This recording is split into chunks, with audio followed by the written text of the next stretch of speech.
আমার আরও একটি নতুন ভিডিওতে এই মুহূর্তে আমি উপস্থিত রয়েছি আমাদের মেদিনীপুরের ধর্মার যে বিখ্যাত কুমোরটুলি সঞ্জুদার যে সঞ্জুবাবুর সেখানে।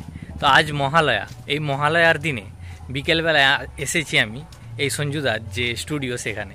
তো গোটা দিন ধরে অনেক প্রতিমা বেরিয়েছে এখান থেকে। তো চলো যে কটি প্রতিমা আছে সেই কটি প্রতিমারই তোমাদেরকে দর্শন করাই, যে কালার কেমন কি প্রতিমা এবং তার কি বেশভূষা হয়েছে এবং তার কি গহনা, সমস্ত কিছু এই ভিডিওর মাধ্যমে। তো চলো ভিডিও শুরু করা যায়। তো পৌঁছে গেছি আমি ঠিক সেই সঞ্জুদার যে কুমোরটুলি বা স্টুডিও রয়েছে সেখানে। তো সামনেই দেখতে পাচ্ছ এখানে একটি শিবের মূর্তি তৈরি করা হচ্ছে। তো চলো ভেতরের দিকে যাওয়া যাক এবং যে কটি মূর্তি রয়েছে সেগুলোর দর্শন। প্রতিমা একটা রয়েছে ফুলমেড়ের, সেই প্রতিমার যে দুর্গা মা প্রতিমা এবং সরস্বতী বা প্রত্যেকটি ঠাকুরের যে মুখমণ্ডলের রং সেইটি কিন্তু প্রস্তুত হয়েছে। তো কিছু সময়ের মধ্যে যে এর বাকি রঙের কাজটা সেটাও কিন্তু চালু হয়ে যাবে। এবং এই দিকটাতেও রয়েছে প্রস্তুত কয়েকটি প্রতিমা এবং ওই পাশের যে প্রতিমাটি পুরো ফুলমেড়ের যে প্রতিমা সেটি রয়েছে এবং তার রঙের কাজ চালু বা শেষ হয়ে গিয়েছে।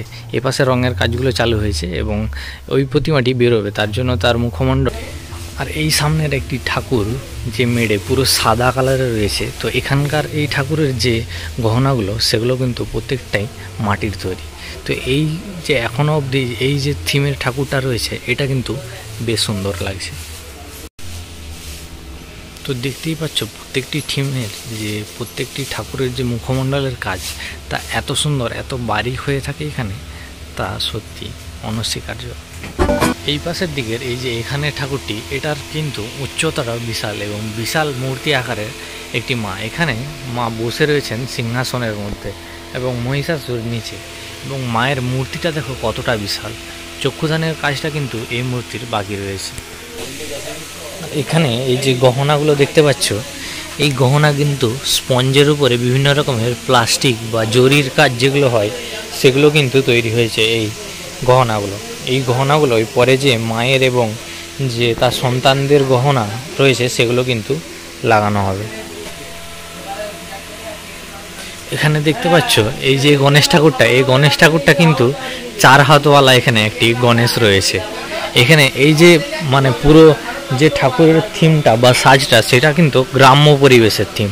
দেখো এখানে যে সরস্বতী বা লক্ষ্মীর যে শাড়ির বেশ বা গণেশের যে শাড়ির বেশ বা কাপড়ের বেশ সেটি কিন্তু একদম গ্রাম্য বিষয়ে হতে চলেছে এই যে ঠাকুরের পুরো থিমটা।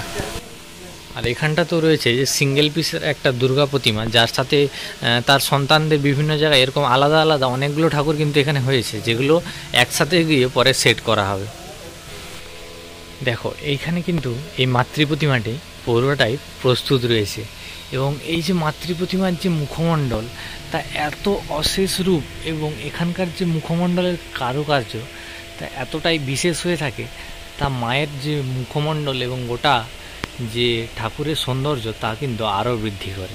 তার সাথে সাথে মায়ের যে এই মুকুটের কাজ এবং হাতের যে গহনা, তার সাথে সাথে এখানকার যে মহিষাসুর, সেই মহিষাসুরের সাজটা দেখো, মাথায় 2টো শিং রয়েছে এবং মুচওয়ালা কিন্তু একটু হাট্টা কাট্টা মহিষাসুর রয়েছে এবং এই মহিষাসুরের হাইটটাও কিন্তু অনেকটা। এখানে তো এইখানে যে ছোট্ট ছোট্ট মূর্তিগুলো রয়েছে সেখানে চক্ষুদানের কাজটা হচ্ছে কিন্তু।